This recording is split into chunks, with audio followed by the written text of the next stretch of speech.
I was a 19 Delta Cavalry Scout. I was a combat MOS. November 10th, 2014. 1:23 and 33 seconds.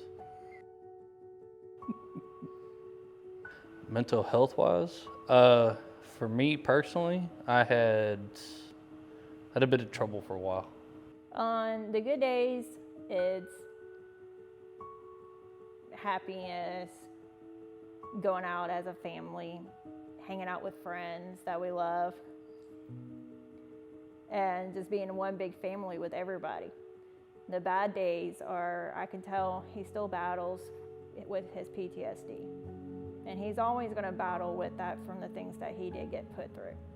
But being his wife, you just got to be there for him and tell him it's going to be okay. You're safe. I've literally went from as low as Walmart front cashier register kind of thing to different oil field positions that my experience and background in the military worked well with. I still don't get different plant jobs, different levels of security, different types of security, and then it's everything you can think of I've applied for pretty much. Sometimes there are veterans that will go out and look for a job and they'll just keep getting turned down, and eventually will end up leading them to be homeless. I've seen him phase for a promotion that he was very qualified for. And at first, they wanted to give it to someone else. But they changed their mind and eventually did give it to him. It's tough to say because there are a lot of people that are pretty qualified, but I think, and I hate using it, but going back to my military background, I spent a lot of time in leadership roles. From leading small teams to platoon-size elements to helping run an entire troop under the supervision of first sergeants and commanders, and all the way up to brigade level, working directly for brigade leadership. So it's pretty broad what I can do. Prepare. Always prepare. I would always say if I could go back and do it again, I wouldn't change anything about it, but at the same time I would. I think I would pick more of a job that's translated well into the civilian role and made it easier for people to see, like, oh, okay, he's got what we're looking for even though it was in the military, versus, oh, well, this dude only did combat arms style stuff. And they kind of, it seems like it steers everyone away from those kinds of personnel. So I would say keep at it, work hard, and if you can,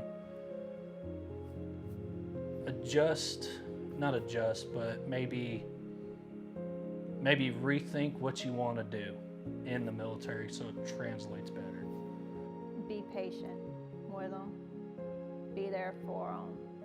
Take each day by each day.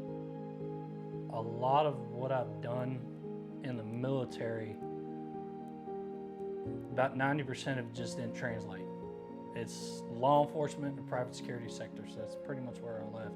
The only thing that I took from that was a lot of the training from our medics, which I did some different medical field stuff, but since never been good with testing and college stuff, I wasn't able to pursue that further.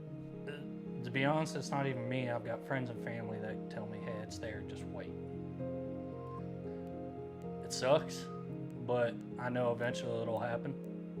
It's just when, it's always the when, and I hate not knowing when. I haven't given up. If something pops up, I'll go for it. If it doesn't work, it doesn't work.